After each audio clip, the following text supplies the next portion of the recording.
หมายสุงค่ะเมื่อได้เป็นวันที่เศร้าเลินโทนที่5ปี2026ในตอนแรกข่าวใส่หมอขอมีข่าว3ตอนที่มาเปิ้นเผาค่ะตอนที่1ปูสลาซื่อเสียงใหญ่ก้นหนึ่งถึงญาติยอบกุมโต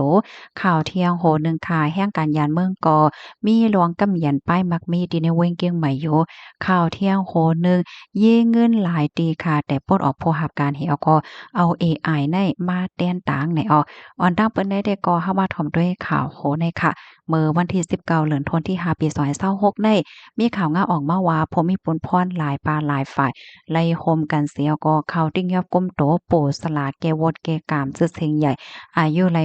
62ปีดีเจเว้งป่าสร้างใจตอนลำปนเมืองไทยในตัวตามตั้งเพศที่ว่าโลหลายตีเปินไหว้หลังสีมีกนใจหนุ่ม2-3ก่อเข้าตึงลาดย้อนตั้งจอยที่ผมมีปนพรเขาในค่ะกำนันตั้งฝ่ายภูมิพลพรเขาในกอไล่ตองไล่ถามหาสักเสนหลักฐานบ้านเหี่ยวก็ไล่ฮู้ว่าโปสลาก็ในคณะมีลองเฮ็ดตั้งสร้างป่นเปลี่ยนตั้งกามามันจึงว่าก่อนลุกๆก้ำๆกว่าต้าวเปิ้นว่าจังหวะเจ้านายเฮ็ดให้ค่ะ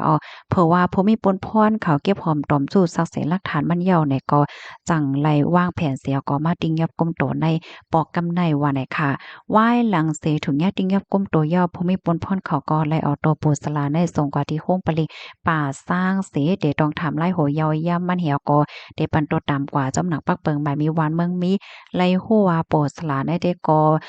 เหมือนเจิงว่าวนนำคำใจเปียใจเหย่าในข่าวเนาะข้อมูลตอนในคาเลยเป็นมาดีโครงการข่าวไทย PBS ต่างวัยในค่ะพี่น้องค่ะรับถอมยาวหันถึงจึงพองค่ะมังก็เปิ้นก็อ่อนกันปัตตะหันถึงว่าโอ้วานเมืองที่อันมีปักมีเปิงในหลีเดียวเนาะผู้ไลภัยเสมว่าเพราะว่าเฮ็ดอำถกแม่นลาเลยเฮ็ดในเดก็ ตาเตรอดได้แต่ก็อ่ำง่ายเฮ็ดจังได๋คันเนาะลูกดีข่าวเงาโหในเสแลกำไดเฮาคามารับถ่อมด้วยข่าวเงาเที่ยงตอนหนึ่งในก็เรียกว่าเป็นข่าวเงาหลีปอดอ่อนตอนหนึ่งเนี่ยค่ะอยู่ดีผู้ค้นคว้าเลยเพี้ยนข่าวก็เตรียมป้ายเนี่ยว่าพี่น้องแห่งการยานเมืองก็มีรองกำยันป้ายมักเมที่เว้งเกียงไม้เนี่ยค่ะเมื่อวันที่19เดือนธันวาคมที่5ปี2026ในมีข่าวเงาออกมาว่ามือพ่วงตีขันน้ำมันขันโคก่น มันกาค่ะเนาะคันคืนว่าสังว่าจังไหนไหนเมื่อพ้องตีพี่น้องคนไทยเขาเปิ้นก็ลดยอมลวงซื้อลวงใจจ่ายค่ะเนาะ ในกอไลฮู้ว่ามีพี่น้องแห่งกะในคณะก็อ่อนกันมาซื้อโคของตั้งกินตั้งยำพะเยอนางเขียวเหี่ยวก็จอยเฮ็ดให้ป้ายมักมีในยังปันกว่าไลพองเฮ็ดจั่งใดคะก็ได้เลยว่าพี่น้องแห่งกะในก็มีส่วนอันจอยกำยันป้ายมักมีที่ในเว้งเกียงใหม่ในนั้นยาวค่ะมีนางยิ่งแห่งกันก็หนึ่งลาดนี่ว่าเหตุการณ์รายวัน4ปากค่ะเพราะว่ารายเงินมาเยาวเนี่ยก็เอากว่าซื้อตั้งกินเหมือนจังหนังข้าวสารตั้งกินแห้ง นำหวะยกอพะเยอนางเขียวมักไม่มักดอกหว่าสังหวะเจ้านายเฮ็ดให้ออกเมื่อพ้องตีป้ายมักมีอำลีขนอกของกินว่าสังหวะเจ้าไหนมันกาไหนเขาก็ไล่แป้งกินแป้งใจแป้งจ่ายเสียก็ไล่กว่าซื้อพะเยอนางเขียวเคิงใจโคตื้อตีเสียงตีล้านตีกาตีอันกาคันอำบ่กาแห้งว่าสังหวะเจ้านายเฮ็ดให้ออกแม่กาเจ้าไทยที่ในกาดลันเนว่าลูกกาก้อนที่อันมาซื้อกำปั้นนำใจก็เป็นพี่น้องคนไทย โคปากไหล60-70%จังได๋หรือนั่นได้ก็เป็นพี่น้องแห่งการให้เขาก้อยก็ว่าเพราะว่าเป็นมารองข้องกำป้ายมักมีอำป้อหลีในเหี่ยวกอไหนลูกกาพี่น้องคนไทยได้ก็ลดย่อมลงกว่าค่ะอันเป็นลูกกาพี่น้องแห่งการแต่ก็ไหนมีส่วนมากกำยันในตอนของ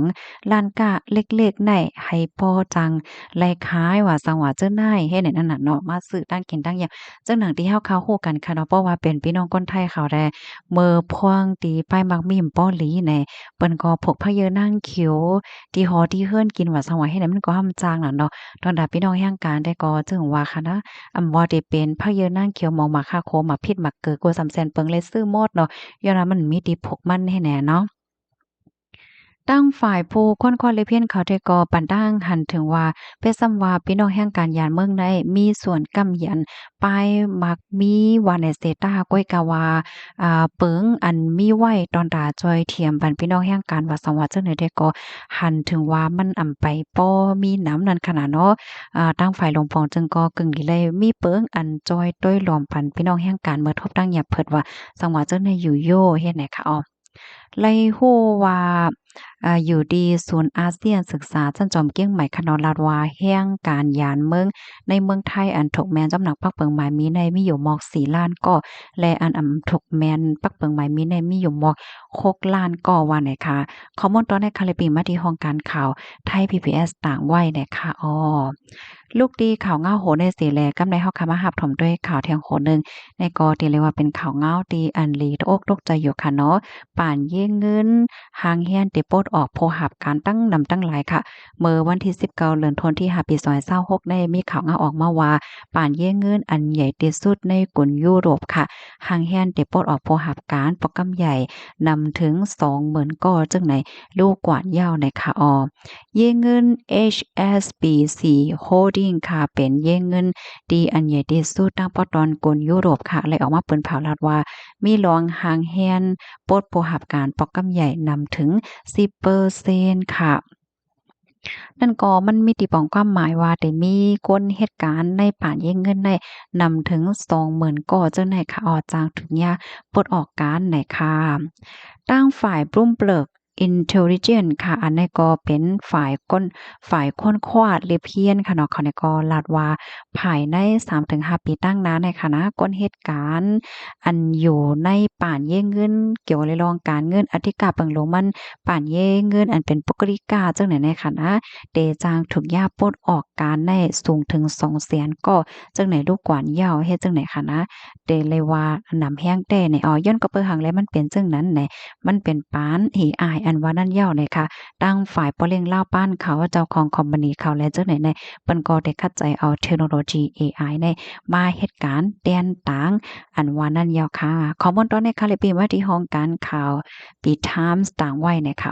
พี่น้องค่ะถ่อมข่าวเงาโหนยาวหันถึงจึงหึบค่ะเดี๋ยวเลยว่าเป็นลวงตีอันลีตกอกตกใจได้ที่ว่าอยู่เฮ็ดจังเนี่ยเนาะมากุปอกแน่ล้วนก้นหนุ่มเนาะเพราะว่าเพิ่นเฮียนเหล็กแน่แต่เฮียนอีหังลีเนาะเฮาเฮียนฝ่ายเส้นสายไม้เนาะนี่มันก็เปิ้นเลยใจเฮ็ดเส้นสายไม้มันใจห่า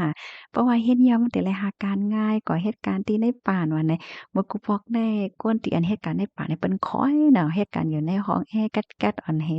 หางเคิงเล่าๆอันเฮในเฮ็ดเนี่ยเนาะเกี่ยวๆม่วนๆเฮ็ดเนี่ยเล่าหนาจังเนี่ยเนาะก็เหตุการณ์ในป่าเขาเนี่ยนะ ก้อยกะว่ามื้อเหลียวเอไอมาแฮงเลยแต่ก็ตึกคึกแฮงค่ะนะก้นที่อันเปิ้นเฮ็ดการในปานมันก็บ่งอกข้างเนาะจังว่านั้นหามันเจิงว่ามันตื้อมีหลวงกับกินเฮ็ดเนี่ยบางทีบางตอนเนี่ยค่ะนะเพราะว่าเฮามาด้วยปานเอไอเฮิงในมันก็มีพรหลีแลพรอำหลีค่ะเนาะมันมีพรหลีดอนตาปอเล็งลาวปานก้นมักมีเขานั่นน่ะเปิ้นได้ก็ลดหย่อมรายการใช้จ่ายให้เนี่ยแก่ตอนตาก้นที่หาเจ้ากินคำก้นเตียนตึกเด็ดได้ดังภาวะจัดปานตึกเป็นพ้องตึกคัดใจในได้ก็หยาบพอเนาะมันหาการหางานหยาบให้แนนั้นน่ะนะยินจงหูก็ที่รับถอมปันแห้งค่ะย้อนให้พี่น้องเฮาเขาอยู่ลีกินหวานในรอดเพศกันค่ะเนาะมอยสูงค่ะ